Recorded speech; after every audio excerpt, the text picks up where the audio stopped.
Muy buen día, soy el pastor Harry Cantillo de la Iglesia Presbiteriana de Apartadó y damos gracias al Señor por todas sus bendiciones.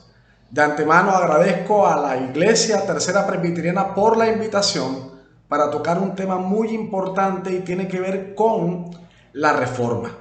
Quiero enfocar este tema en la mañana de hoy desde lo actual. Manejarlo desde tres líneas. La primera tiene que ver con la corrupción, la segunda con la libertad de conciencia y la tercera con la educación. Hoy habitamos en un mundo donde la desigualdad, la injusticia, la corrupción está llegando a niveles inimaginables. Una de las cosas que notamos es que la sociedad ha perdido su rumbo y lo ético, lo moral, está en peligro de extinción. Ante este panorama surgen tantos interrogantes que pretenden responder a nuestra realidad.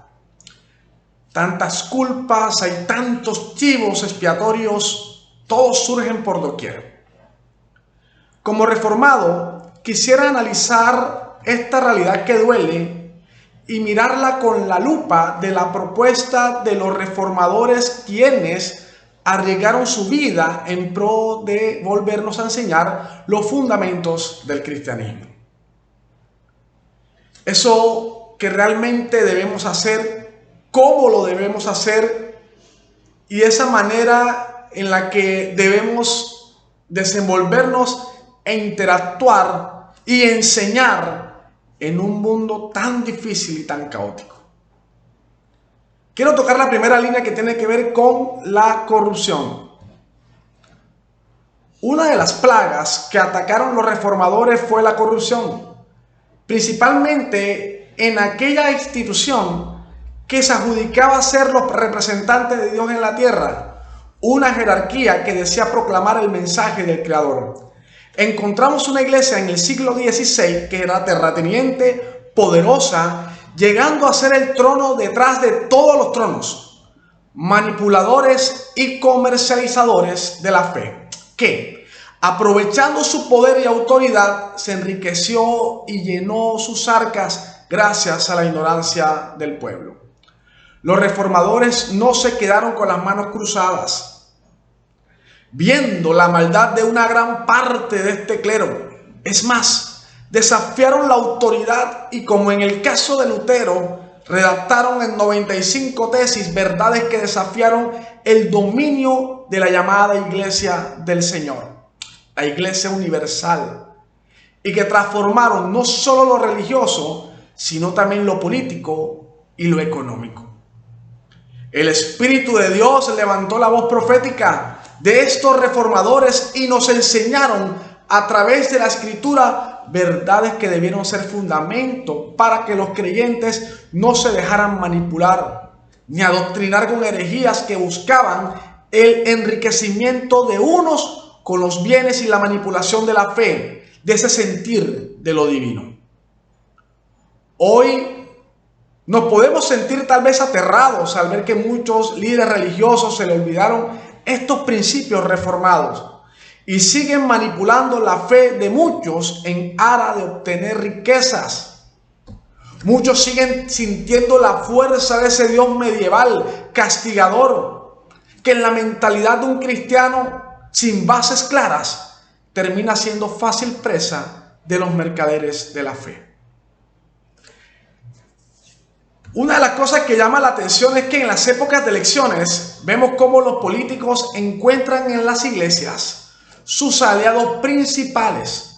Muchos líderes religiosos aprovechan la situación para lucrarse y otros terminan siendo utilizados junto con su membresía por los políticos de turno. En lo que tiene que ver con la libertad de conciencia, uno de los grandes aportes de la reforma fue la libertad de decidir por qué corriente religiosa el devoto podía inclinarse, además de asumir posturas no solo en lo religioso, sino también en lo político que debían respetarse. Esto fue revolucionario en una época en la que la iglesia determinaba lo que debía creer la sociedad y qué no debían aceptar, porque se consideraba herejía o todo un sacrilegio si se asumía cualquier postura fuera del orden social establecido. Ciencia y tecnología quedaban a merced de la iglesia, es decir, cualquier conocimiento debía ser evaluado por ella en ese momento. Los reformadores empezaron a romper con todo eso y le hicieron ver a los feligreses que Dios nos había dado libertad, y en esa libertad debíamos vivir y enseñar a otros a ser libres. Se convierte la libertad en un elemento importante de todas las naciones democráticas, y que esa libertad debe respetarse, y más aún, el Estado debe garantizarla. Como reformadores no podemos olvidar la libertad de conciencia. Nuestra opinión, expresión, posiciones deben ser respetadas y todo Estado de Derecho debe garantizarlo. Lastimosamente, una de las posturas que asumen muchos de los gobiernos es aplastar ese derecho. En Así habló Zaratustra, Nietzsche nos dice lo siguiente: ¿Estado? ¿Qué es eso? Bien, abridme ahora los oídos, pues voy a deciros mis palabras sobre la muerte de los pueblos.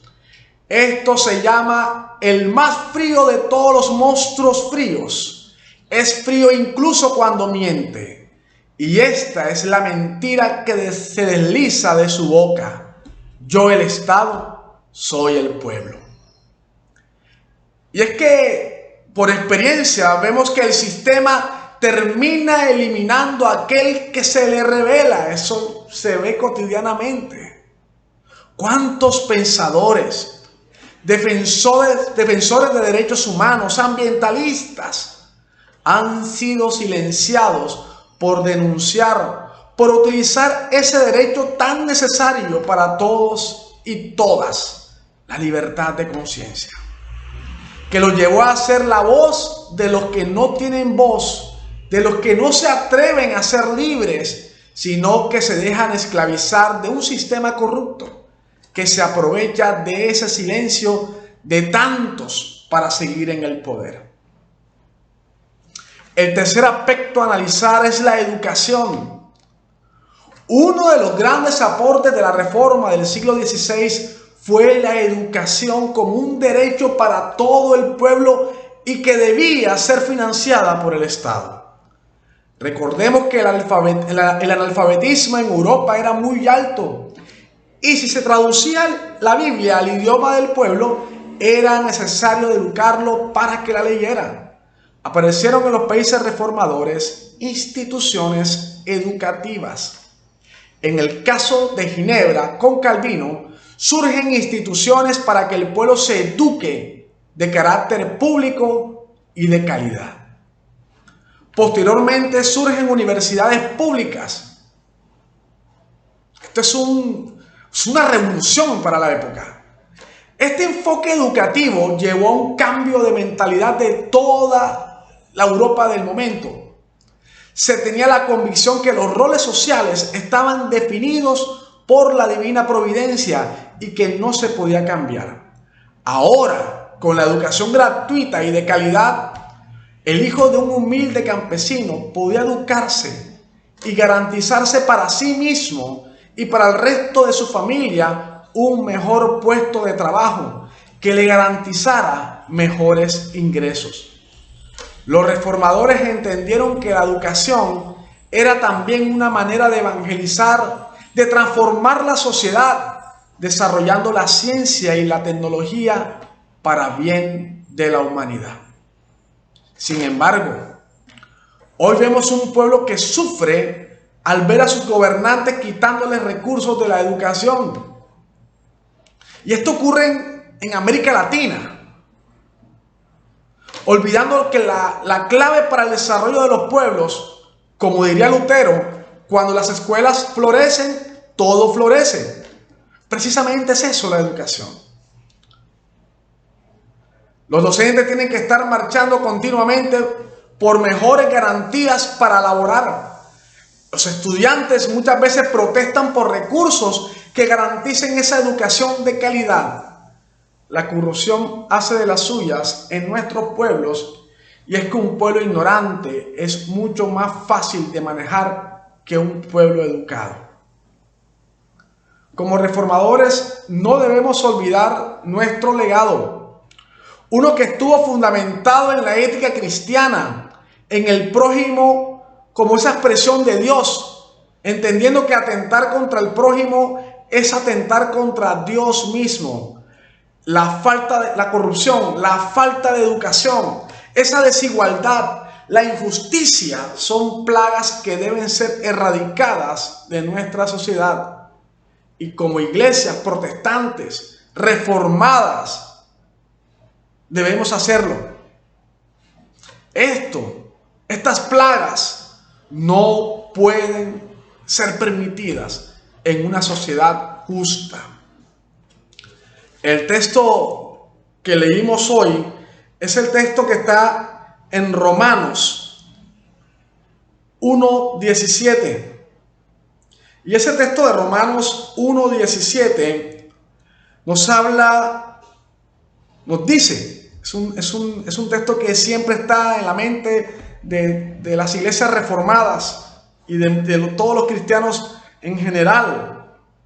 Mas el justo por la fe vivirá. Es más, lo leo completo. Porque en el Evangelio la justicia de Dios se revela por fe y para fe, como está escrito, mas el justo por la fe vivirá.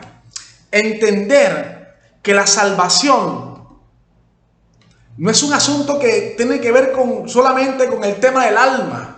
La salvación tiene que verse holísticamente.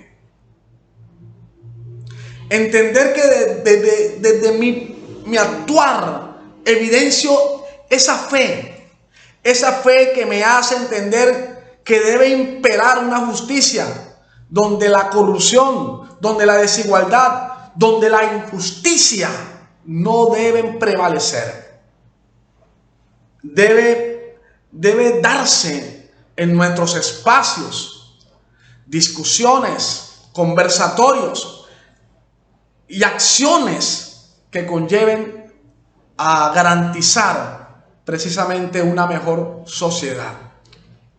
La Reforma aportó tantas cosas a la sociedad y hoy no podemos olvidarlas. La Iglesia reformada debe seguir siendo ese filtro filosófico y social que levanta la voz de protesta una y otra vez, si así fuese necesario. Ir en contra de los preceptos destructivos de un modelo económico que desangra y que lleva a una sociedad a deshumanizarse en aras de alcanzar ideales que realmente lo destruyen. Todos debemos construir sociedad, aportar como creyentes de la mejor manera para desarrollar ese tejido social que lleve a cuestionar este mundo a través de los lentes del Evangelio transformador y profético. Luchar por la libertad. La iglesia reformada, siempre reformándose, debe dejar de convertirse en un cliché y hacer parte de una verdad que nos lleve a la realización de utopías que acerquen el reino de Dios y lo hagan vigente aquí y ahora. ¿Es eso posible? Sí. Si recordamos e imitamos al Maestro Jesús en nuestra existencia y no olvidemos el gran aporte de los reformadores. Mis hermanos y mis hermanas, que Dios me los continúe bendiciendo, que su Espíritu Santo sea con nosotros y sobreabunde siempre en nuestro corazón ese espíritu, ese deseo de una sociedad más justa, que a través de nuestros actos de fe se evidencie al Cristo resucitado, al mensaje de salvación. Dios les bendiga poderosamente. Un abrazo desde la distancia. Amén.